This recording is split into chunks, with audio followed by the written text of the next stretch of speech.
Hey everybody, Dr. Dan here, and I'm going to talk about Chapter 4, which is the chapter on Rome. And again, like Chapter 3 with Greeks, there's a lot of stuff here. I'll get through what I can and try to highlight the important parts. So, as you know, I'm a big fan of, what are the big themes of these chapters instead of getting into the minutiae. So, the big themes of the Roman chapter and the big thing to think about when we think about Roman culture and its influence on Western civilization, of course, is the rule of law, a system of government, the Senate, the notion of empire, which really relates to this idea of imperialism, also engineering, and maybe most important is the transmission and the refinement, perhaps, of Hellenistic or Greek culture. So those are sort of the big things that you want to think about when you think about Rome. Now, there are two big periods of Roman history. So there's the period of Republic, which begins around 409 BC, and then there's the period of Empire, 27 BC.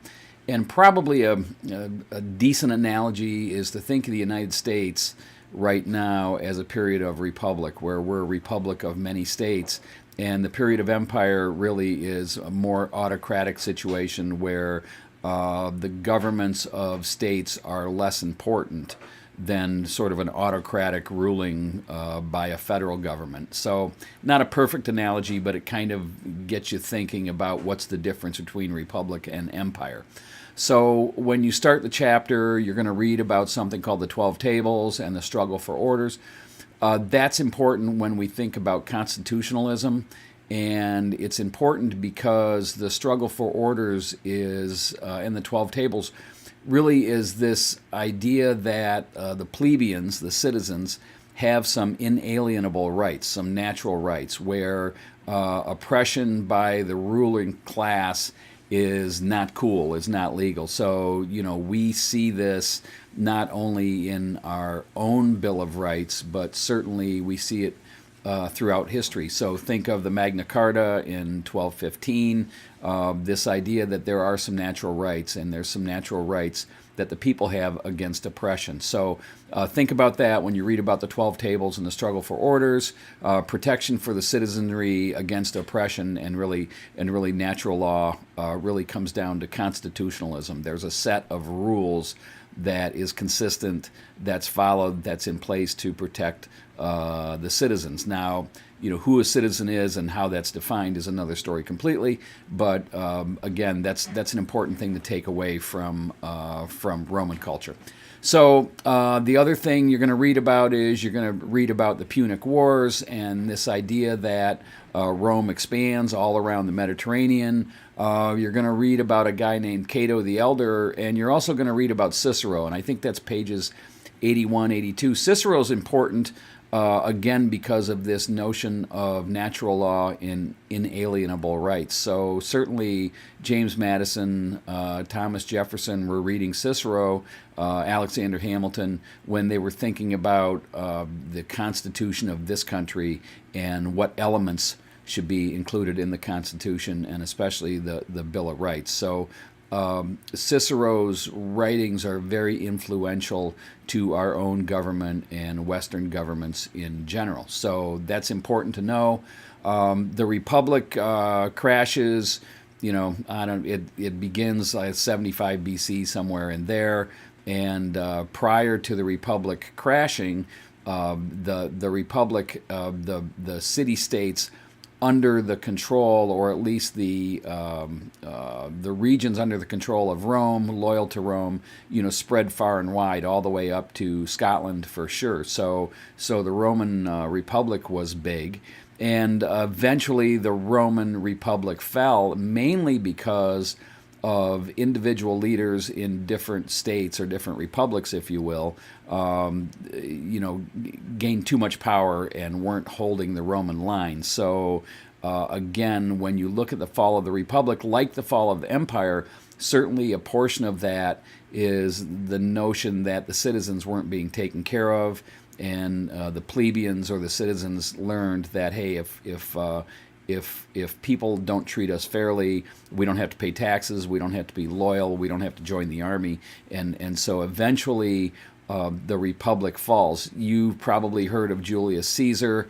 he's right near the end of the Republic, so he was a guy who was a powerful military leader, really went up north to Britain and England today, sort of vanquished the Gauls out of that area and really expanded the Republic. But eventually the Senate, really saw that Caesar was becoming a dictator, and eventually he was assassinated. So that's sort of where Caesar fits in at the end of the Republic. So as far as the empire goes, empire begins around 20 BC, somewhere in there. These aren't exact dates. Under a guy named Augustus. You'll read about Augustus, and he was very autocratic as a ruler. But one of the things he did, and you see this time and time again throughout history, is that he took care of people. So again, he was a proponent of distribution of cheap grain, so people were fed, certainly supplied water to the cities, so people had a better standard of living, if you will, repaired roads. So all of the things we think about today, when there's a new mayor and he's going to promise to, fix the schools and take care of the roads, that's the same kind of thing that Augustus did. And it really breeds loyalty amongst people. So, you see this with politicians today all the time, this notion of, I'm going to take care of you. Under Augustus and under the first 100 years or so of empire, there's something called the Pax Romana, which is also called the time of happiness. That's the way the Romans actually thought of it, was the time of happiness. And it was really a period of about 200 years where there was peace, there wasn't wars, there was order, there was rules of law, and everyone got along pretty well. During that time, some of the engineering feats are astounding, like 53,000 miles of roads from Scotland all the way into what is today the Middle East. So certainly the Romans were adept at building things and were good civil engineers, and that's another one of their legacies that I talked about at the beginning of the lecture. So a couple other highlights. There's the Edict of 212 AD, which again broadens this notion of citizenship, broadens the rights of women, so gender rights become more liberalized, if you will, but certainly not like we have today in the West. But again, it's an indication of movement in that direction, and sort of this orderly world community where a lot of parts of the Roman Empire, of course, didn't speak Latin. The cultures were different, but everyone lived together. And again, like Greek culture, there was this blending of different cultures together in a peaceful way. Not for everybody, but for most people. So the book talks about 50 to 70 million people living in empire and living peacefully under Pax Romana. Kind of cool, something to think about. The other big thing with Roman Empire, again, was this continued spreading of Greek culture, but specifically Greek rationalism. So we talked about that in chapter 3, but again, that is something that the Romans take from Greece, and it's influential in Roman culture and throughout Western civilization all the way up to our culture today. So that's something that's important to remember, and it blends with the notion of law because of this idea that law should be based on rationalism, so rational principles, as opposed to law that's perhaps based on religion. So that's the difference there. Another big important thing, obviously, is that Christianity is born within the Roman Empire. So again, if we're thinking about time frames, that period of BC, we talked about 27 BC. I think the book says 27 BC for the rise of empire. So that's 27 years before Christ. So, that transition from BC to AD signifies the beginning of Christianity. So Christianity is born within the Roman Empire. And near the end of the chapter, they start to talk about the reasons that the empire fell. And there's a couple of things that are important there. I've listened to a lot of commentators talk about our own country and the fall of the United States and compare it to the fall of Rome. And the thing that I think is important to remember there is that Rome didn't fall overnight. It was a long process. You could argue hundreds of years.